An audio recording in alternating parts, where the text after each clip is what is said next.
आप देख रहे हैं इंडिया न्यूज। मैं हूं रचना बंसल। शुरुआत करेंगे इंडिया 50 की। जम्मू कश्मीर के कुलगाम में बीजेपी नेताओं पर आतंकी हमला हुआ। बीजेपी युवा मोर्चा के महासचिव फिदा हुसैन समेत 3 की हत्या हुई।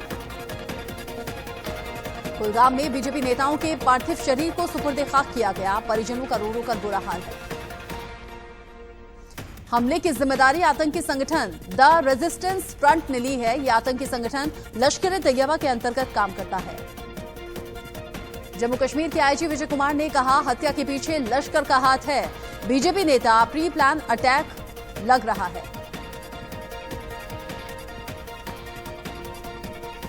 पुलवामा हमले में पाकिस्तान का बड़ा कबूलनामा सामने आया। पाक मंत्री फवाद चौधरी बोले, पुलवामा में सीआरपीएफ के काफिले पर हुए हमले में पाकिस्तान का हाथ था। फवाद चौधरी ने पुलवामा हमले का श्रेय इमरान खान और उनकी पार्टी पीटीआई को दिया। हालांकि बाद में अपनी बात से पलट भी गए। फवाद चौधरी के बयान पर केंद्रीय मंत्री वीके सिंह ने पलटवार किया। कहा, आखिरकार पाकिस्तान ने मानी कि वो आतंकियों को पनाह देता है। ये बात उसने मान ली है। पाक के कबूलनामे पर केंद्रीय मंत्री वीके सिंह ने सबूत गैंग वालों को आड़े हाथों लिया। कहा, सबूत गैंग और अफवाहें फैलाने वालों को जूते से मारना चाहिए। पाकिस्तानी संसद में विदेश मंत्री शाह महमूद कुरैशी सदन में बोल रहे थे कि तभी मोदी मोदी के नारे लगे। महमूद कुरैशी विपक्ष पर आरोप लगा रहे थे कि ये लोग हिंदुस्तान की हमदर्दी कर रहे हैं। बिहार चुनाव के बीच में केंद्रीय मंत्री गिरिराज सिंह के विवादित बोल सामने आए। इंडिया न्यूज से खास बातचीत में बोले, नारियल फोड़ने वाले का बम फोड़ने वाले से मुकाबला है। एलजेपी अध्यक्ष चिराग पासवान की आज धुआंधार 8 रैलियां हुई। भागलपुर सभा में चिराग की रैली में महिलाओं का कब्जा दिखाई दिया। भीड़ देखकर चिराग पासवान खुश नजर आए। चिराग ने जमकर 30 साल के शासन पर सवाल उठाए। बोले, बिहार फर्स्ट लागू करके ही मानूंगा। बिहार के सियासी रण में अब आरक्षण का नया दांव खेला गया। सीएम नीतीश कुमार ने आबादी के हिसाब से आरक्षण की वकालत की। सीएम नीतीश कुमार ने कहा कि वो इस बात पर कायम है कि जातियों को उनकी आबादी के हिसाब से ही आरक्षण मिलना चाहिए। चुनाव के मद्देनजर आसपास के जिलों में भी चौकसी बढ़ा दी गई है। पूरे मामले में चुनाव आयोग की नजर बनी हुई है।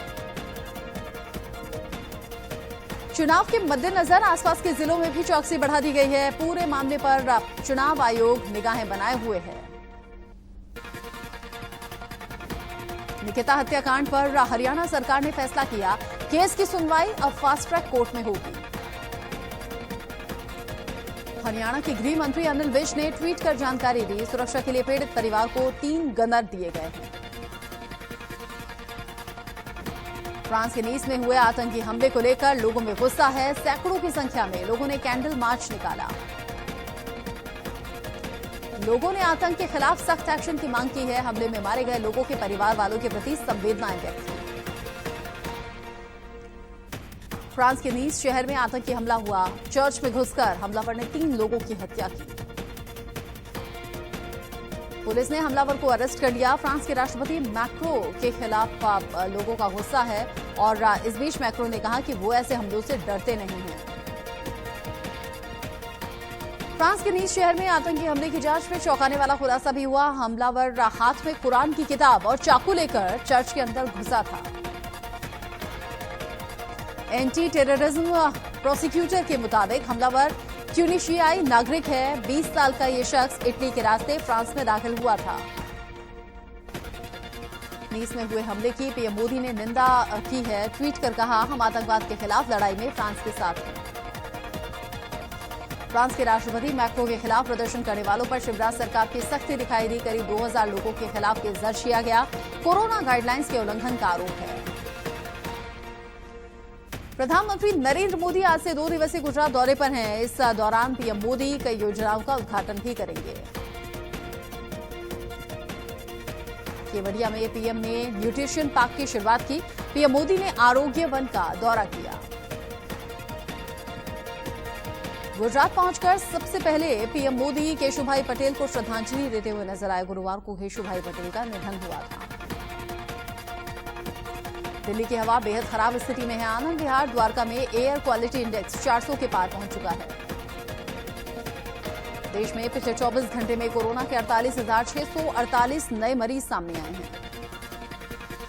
देश में 24 घंटे में 563 लोगों की मौत हो गई। मौत का कुल आंकड़ा 1,21,000 के पार है। देश में कोरोना के अब तक 80,88,851 केस सामने आ चुके हैं, जबकि 5,94,386 एक्टिव केस हैं। दिल्ली में कोरोना के 24 घंटे में 5,739 नए मरीज बढ़े हैं, जबकि 27 मरीजों की जान चली गई। यूपी में कोरोना टेस्ट और सस्ता हो गया है। अब 1,500 की जगह सिर्फ 600 रुपए जांच में खर्च करने होंगे। कैंसर जैसे गंभीर मरीजों के लिए ये रेट और भी कम किए गए। महाराष्ट्र में कोरोना के अब तक कुल 16,66,000 से ज्यादा केस सामने आ चुके हैं। पिछले 24 घंटे में 5,000 से ज्यादा नए मरीज बढ़े हैं। गुरुग्राम के अस्पताल में लड़की के साथ रेप किया गया। अस्पताल के आईसीयू में लड़की के साथ दुष्कर्म हुआ। इलाज के लिए युवती अस्पताल में आई थी। पुलिस ने अस्पताल के सीसीटीवी फुटेज को कब्जे में ले लिया है। गाजियाबाद के नेशनल हाईवे पर केमिकल फैक्ट्री में आग लग जाने से हड़कंप मच गया। लाखों का केमिकल जलने की आशंका है। केमिकल फैक्ट्री में कड़ी मशक्कत के बाद आग पर काबू पाया गया। पिछले साल भी इस केमिकल फैक्ट्री में आग लगी थी। आर्मेनिया और अजरबैजान के बीच में एक बार फिर से युद्ध तेज हो गया है। हमले में 21 और लोगों की जान चली गई। दुनिया भर में कोरोना से अब तक 4,51,00,000 से ज्यादा लोग संक्रमित हो चुके हैं, जबकि 11,83,000 से ज्यादा लोगों की मौत हो गई है। मैक्सिको में कोरोना से अब तक 90,000 से ज्यादा लोगों की मौत हो गई है, जबकि 9 लाख से ज्यादा लोग संक्रमित हैं।